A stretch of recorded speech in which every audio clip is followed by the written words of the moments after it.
Hello students, कैसे हैं आप सब। तो अगर आप यूजीसी नेट के एस्पिरेंट हैं या फिर आप बीएड कर रहे हैं तो आज मैं पढ़ाने जा रही हूँ आपको टीचिंग एप्टीट्यूड। तो यूनिट 1 हमारी चल रही है जिसमें मैं काफ़ी सारी क्लासेस पहले दे चुकी हूँ। आज हम करेंगे 13 क्लास जो होगा मेथड्स ऑफ टीचिंग में लेक्चर्स का। ठीक है, लेक्चर मेथड आज हम पढ़ने वाले हैं यहाँ पर टीचर सेंटर्ड मेथड में। उसके बाद हम मिक्स्ड ग्रुप करेंगे, उसके बाद हम लर्नर सेंटर्ड मेथड करेंगे। तो चलिए स्टार्ट करते हैं। प्लेलिस्ट अवेलेबल है UGC NET hand written notes के नाम से, तो आप उसमें देख सकते हैं। बहुत ही जल्दी कंसाइज वे में बहुत ही तरीके से आपकी तैयारियां हो जाएगी। साथ ही साथ टॉपिक पूरा होने पर मैं आपको प्रैक्टिस क्वेश्चन भी कराती हूँ, तो वो प्रैक्टिस क्वेश्चन भी आपको प्लेलिस्ट में ही मिल जाएंगे। तो स्टार्ट करें आज का लेक्चर मेथड। तो ये टीचर सेंटर्ड टीचिंग मेथड है, यानी कि जहाँ पे टीचर एक्टिव रोल में होता है। जहाँ पहले टीचर जैसे होता है ना लेक्चर मेथड, जहाँ पे टीचर पढ़ाता है, स्टूडेंट यहाँ पर पैसिव फॉर्म में होते हैं। तो लेक्चर मेथड को समझते हैं। देखिए लेक्चर मेथड में क्या होता है, जो टीचर है वो फैक्ट्स को और प्रिंसिपल्स को या किसी भी चीज़ों के बीच की रिलेशनशिप को एक्सप्लेन करता है। क्या करता है? एक्सप्लेन करता है। जैसे मान लीजिए हिस्ट्री है कोई सब्जेक्ट, और हिस्ट्री में उसे बताना है पुराने समय आपकी हड़प्पा सभ्यता के बारे में, तो उसको एक्सप्लेन करे जा रहा है एक टीचर क्लास में। कोई भी सब्जेक्ट यहाँ पर आप ले सकते हैं, किसी भी सब्जेक्ट के थ्रू समझ सकते हैं। जिस भी सब्जेक्ट के आप स्टूडेंट हैं तो सेकंड सब्जेक्ट में ही आप इसमें जोड़ सकते हैं।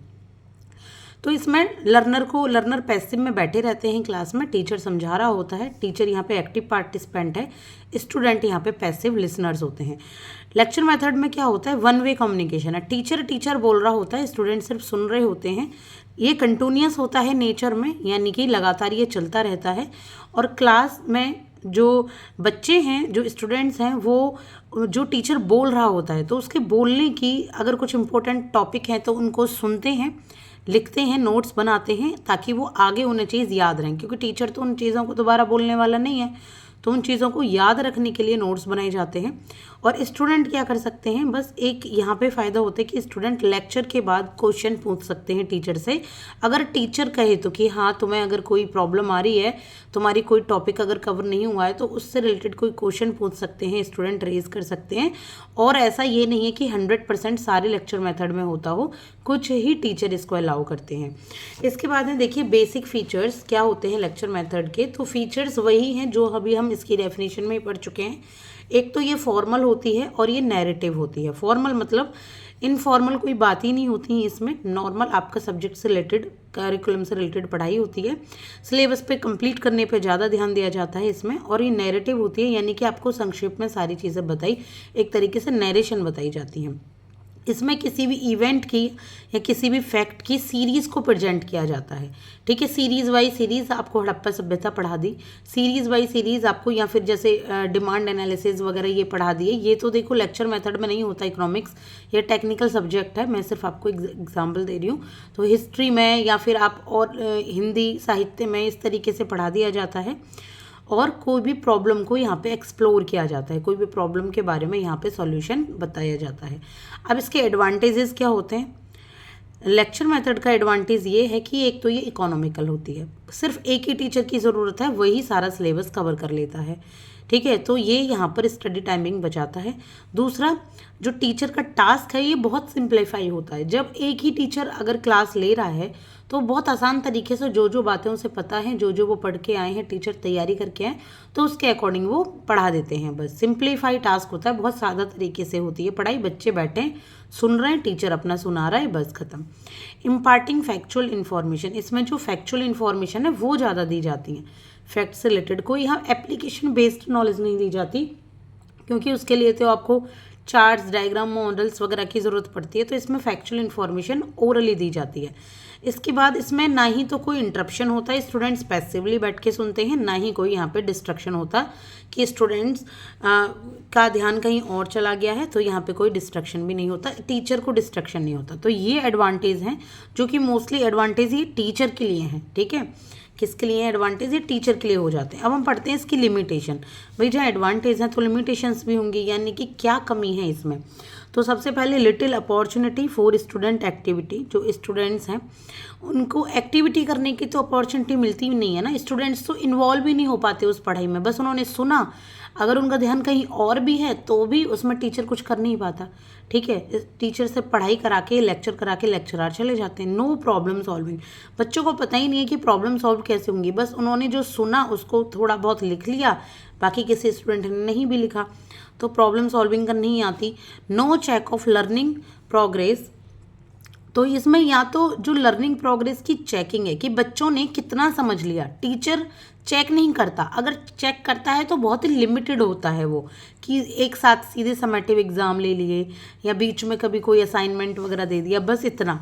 लेकिन इसमें लर्निंग जो प्रोग्रेस है बहुत लिमिट में चेक होती है, बिल्कुल स्टूडेंट्स इनमें इन्वॉल्व नहीं होते। दूसरा, interest, abilities and intelligence of students are not taken care of, बच्चे का इंटरेस्ट क्या है, बच्चों में कोई इंडिविजुअल डिफरेंस तो नहीं है, किसी बच्चे को समझ आ रहा है कि नहीं आ रहा, उनकी जो एबिलिटीज़ है, उनकी जो इंटेलिजेंस है स्टूडेंट्स की, उसका भी ध्यान नहीं रखा जाता, बस सीधे लेक्चर देते हैं और सिलेबस कवर करने पे ध्यान दिया जाता है, तो ये लिमिटेशन है इसकी। इसके बाद है no individual pace of learning, एक इंडिविजुअल कितने पेस से, कितनी गति से लर्निंग कर रहा है, इसमें इस बात पे बिल्कुल ध्यान नहीं दिया जाता। हर एक स्टूडेंट की इंडिविजुअल डिफरेंस के अकॉर्डिंग अलग अलग गति होती है समझने की, तो टीचर को सिर्फ वही जो 40 मिनट या 1 घंटा मिलता है उसमें वो समझा के पढ़ा के चला जाता है, उसमें इंडिविजुअल पर ध्यान नहीं दिया जाता।